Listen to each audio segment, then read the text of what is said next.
I am a rape victim or survivor, if you want to put it, and I was just walking home at night and was grabbed off the street, and to stop me from screaming, my rapist, I suppose, put his hand over my mouth.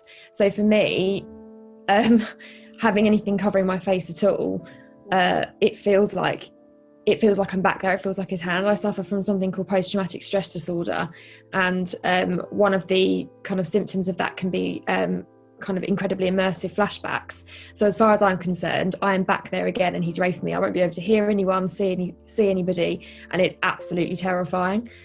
So yeah, wearing a face mask is not an option. COVID has touched all of us in the most horrific way, and I do understand that there are people that are truly, really, worried and concerned.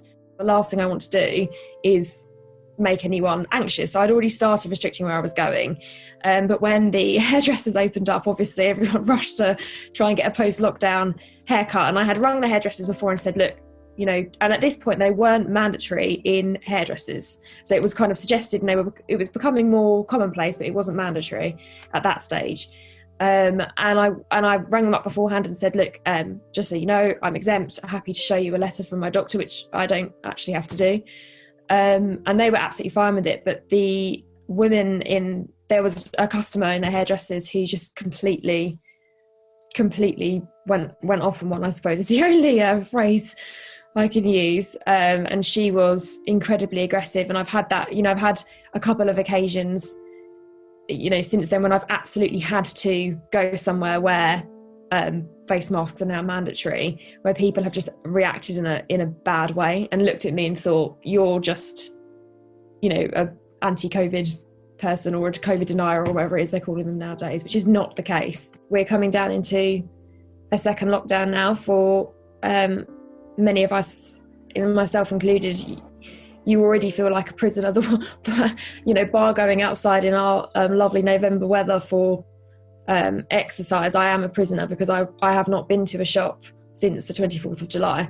So I won't even go to Sainsbury's because I just fear the abuse I'm going to get so much. So yeah, it is, obviously this is tough on everyone, but we're not asking for something that doesn't already exist. Just because we cannot wear a mask does not mean that we're not respecting every other government advice out there, like social distancing and hand washing and all the rest of it. It's not to say that I'm as fearful for myself and my family as anyone else is. Basically what we're asking for is primarily a public awareness campaign, because we are all in agreement that a badge is no substitute for public understanding.